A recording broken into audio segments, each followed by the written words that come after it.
So the early part of the 80s, this alternative comedy revolution, if you like, as it was dubbed. I'm sure the comedians and the writers and the performers at the time didn't dub that, but everything needs to be pigeonholed in some way, doesn't it? But Helen Lederer was just a handful of women who were working on that scene, sharing stages with people like Ben Elton, Harry Enfield, and, moving on, the iconic Absolutely Fabulous, Happy Families, Naked Videos, brilliant, French and Saunders. I mean, there's a big old list. Well, now she's written her autobiography. Not that I'm bitter. She says she's coming to Lingham's Bookshop to launch it. She joins me on the line now. Hi, Helen. Hello. It's so exciting. Well, that was nerve-wracking. We almost met, then we didn't meet, and now we're together. So linked by audio. Have you always been wonderful with technology? No, do you know, I forgot and I was doing something else. And I always best to be honest, which brings us into the memoir, because it is an alarmingly honest memoir, which people have said, and then that isn't a compliment necessarily, is it? Because yes, I'm not very good at lying. Do you lie? Because if you do one lie, you have to do several lies. You can't just do one lie ever. You have to back up. Well, that's true. I mean, it's quite worrying, when you say, we've got you on as a guest, but you said you'd forgotten that you were going to be doing this. I mean, that doesn't bode well with a memoir, though, doesn't it? That you're forgetting things. No, clever you for making that connection, Tony. No, the thing is, well, in the front of the book, and I cannot wait to come to Lingham's. It's Lingham's. Do you say Lingham's or Lingham's? It's Lingham's, I think, isn't it? Yeah, that's Lingham's. Right. Yeah, I made you doubt there.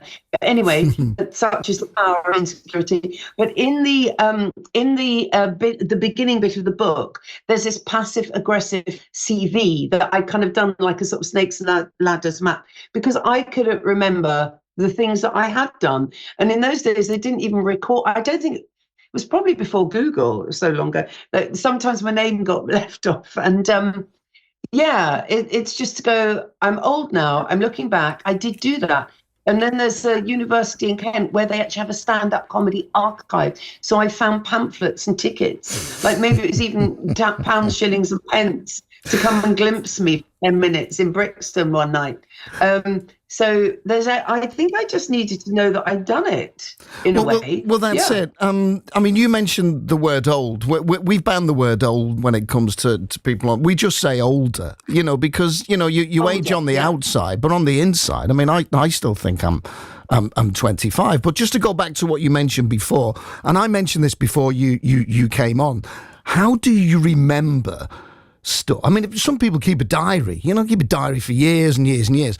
But life is busy to be able to remember. What did you rely on to get this really honest autobiography right? Was it family? Was it friends? Or, I don't know, do you keep a diary? Very good question, because it is quite daunting, because it all kind of swims in front of you, like you go back like a stepladder, don't you, to all the epochs. It isn't in a chronological order, but the work is there, because I think people are interested in the 80s and 90s comedy. So that is there for those, we all love our television shows. I mean, I love David Frost, you see. When I was 10 years old, very precocious, a bit different, one of the slightly different children in the class, which is good. I thought it was so exciting to watch David Frost being satirical and funny, and I wanted to do sketches, so all that. But I did my teenage diaries, Tony, you see, and I've got the Melody Maker 1967 diary as evidence of my teenage longings. Brilliant. And mostly all I ever wanted was a pair of Levi's and a boyfriend, and that was it. That was the length and breadth of my aspiration, and I think I probably remained the same. I mean, millions like you probably just wanted Levi's and a boyfriend or a girlfriend. You mentioned, being honest. I'm halfway through Adrian Edmondson's Berserker autobiography at the moment, and I love it when, the author will do an audio book and, they will read it, and he is incredibly honest. And I think you can't cherry pick when it comes to this. Does it ever worry you that you may upset members of the family or give members of the family information that they never had? Because some families talk away about absolutely anything. But what I found with Adrian's was the family never talked about anything at all. Oh, right, yes. Oh, I'll have to read Adrian's now. Perhaps you could possibly read mine when you've finished Adrian's. I will. See, I can't have more than 2 books on. I can't have more than 1 book on the go. You're next on my list. You're forgiven. Okay. But I think you're right. That's a good question, though. Yes, well, the lawyer went through it. So, Okay. and also I don't, which is helpful. And I'm not interested in saying anything negative about other people. It's all through my eyes, because that's the only person I know about. You can only conjecture about other people. It's not pretty at times, I suppose, because honesty, if you're going to do it and you leave stuff out, and we always imagine in our very competitive world that people are saying, well, I always imagine the critic. I always got a little critic going on in my ear. I do talk about the not pretty stuff, but ultimately this book the narrative is to make you laugh. My dream, my ambition, my goal is that somebody will read my book. And I have been told that, even page 5, people will find the narrative funny. You can make bad stuff funny in the way you tell it. And so I think comedy is so useful to make stuff safe. So I have actually gone there, but yeah, and it dips and it dives. But I've done the non-pretty stuff. And but that's life, though, Helen, isn't it? I mean, that is life. If you were to put an autobiography about, well, this award and this show, we had a great laugh here, and we went on a red carpet to there, people would go, no, yeah, but that's not real life, But if I was very famous, Tony, then you could get, like a very famous person would only be required. So I was born there and I did all those shows, end of book. So the thing about being an also person who was just there, not in a sort of sad way, not that I'm bitter, but I, in the Guardian, actually did write a review and say the less successful people are more interesting because they are observers of the scene. They absorb it. I was there in all, Ab Fab and all those things, but I wasn't the driver of it. Yeah. Do you feel, or at the time, I mean, this tag alternative comedy, if it makes you laugh, it's comedy.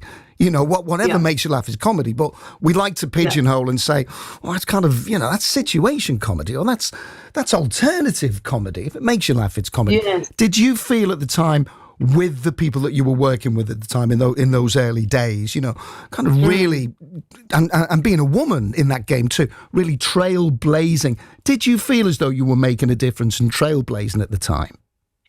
I don't think I was conscious of like doing it in that order. And like when I did my very dodgy sort of 1 year at drama school, they hadn't invented, for instance, reality TV. So all the paths that are available now, many paths, many opportunities to get attention and to be seen didn't exist. So you had to have your wares. And I always wanted to be a writer performer. That was my dream. I did lots of other things before.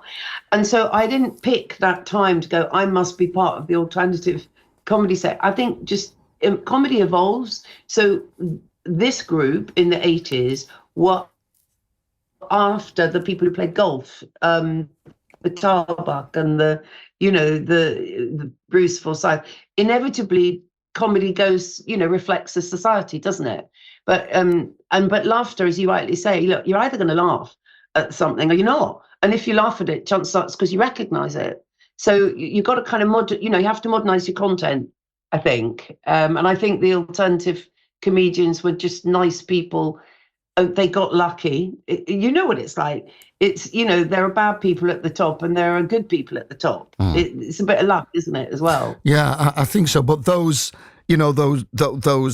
excitable young things at the start of not so much a revolution, but you know what I mean. Yeah. As the years roll on, you then become the established funny people then, and then the next breed come through, and it's almost like cyclical, isn't it? Really, where I'm not saying you've become Tarby. I mean, heaven forbid, but it just moves on. He's very nice. It moves on. Yeah. No, it does. I think, but when you actually look at the women, you're saying that just so happened there weren't many women on their own who wrote their own material and performed it as themselves. Definition of stand-up comedian. There weren't that many. There were double acts. They got harnessed and rose to the top. And then there was a huge gap, if you think about women who drive comedy and are commissioned by the grown-up, commissioners to do that. Because there was a huge gap before Miranda. And I was so jealous of Miranda. I spent a lot of years sulking about Miranda's career. And then there was another great gap. Not that I'm bitter, exactly right. And then there was another 10 years before Phoebe Waller-Bridge. So if you look at it, it's not that frequent. And, there are many, many men who've done it in different ways. I love Steve Coogan. I love comedy. I love that sharp, satirical, ish mockumentary type. What's your favourite comedy, please? Mine ranges from, you mentioned, the Frost Report earlier on, David Frost. Yeah. Mine would go all the way up, from then through the Python stuff. I've got colleagues and we'll shout Python lines to each other. The rest of the office are thinking, what the hell are these two idiots talking about? But if it makes me laugh, I don't care who you are, where you're from, what you look like. If it makes me laugh, it's funny. And I do like observational stuff. I like stuff that I can point to the telling, I do that, that's me. She's just done what I do. And it's that kind of thing, really. And that's a connection, I think. Absolutely. No, I agree. I'm of the same spirit. And the thing is, when you don't find something funny, you get quite cross. Because I remember doing a comedy play, a scripted comedy play at Watford Rep, and it was really surreal. And there was this pitter-patter noise. I thought, is it rain on the roof? No, it was the audience tipping up their seats and leaving.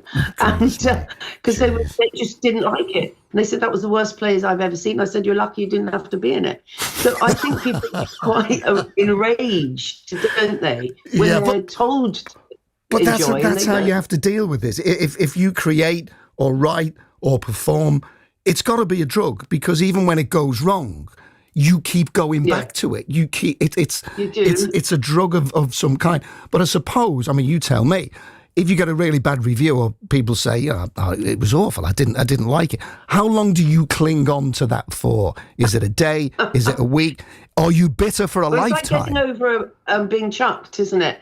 It's like with the big one, like we all have our hearts broken. I think the big one in your life takes 4 years. That's my statistic. But I have had bad reviews.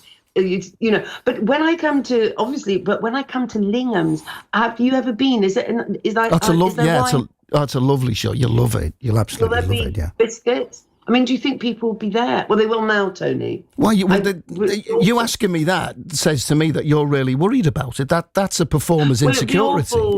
It is an insecurity. It's just that thing when you turn up to an event and then everyone's really lovely and they planned it, and then they sort of wringing their hands with embarrassment. I don't think that's the case. But even if there are 3 people, I will embrace them to my breast. No, not literally, but I will be very happy to be in the Lingham area. Well, it's on the 18th, which is what? It's Thursday, isn't it? Thursday night, 7 o'clock. Yes, yeah, it's Thursday. I'm going to be in Lingham. It's the Wirral, isn't it? Yeah, you'll love it. Yeah, you'll have a nice view from there. What is characteristic about the Wirral, please? What happens in the Wirral? What happens in the Wirral? People have incredible amounts of spare cash to spend on books. It's unbelievable. Then I've got to be there. Is that the answer you were after, Helen? Correct. All right. Correct answer. Listen, I'm going to let you go, but just before I do, you meet yourself. You meet your 16-year-old self, and you're thinking of getting into this game. What advice would you give to you at 16? Oh, I would say make sure you really believe in what you're doing. Just double check, and if you do, then go for it. And if you've got any doubts, just save yourself the pain. But if you want to do it, just crack on. Just crack on. Yeah. Okay. The incredibly bitter Helen Lederer, thank you for the last 10 minutes. We've had a good conversation. It's really nice to talk to you. And thank you for being so honest and open. Take care. Okay. Cheers. Bye-bye. Bye.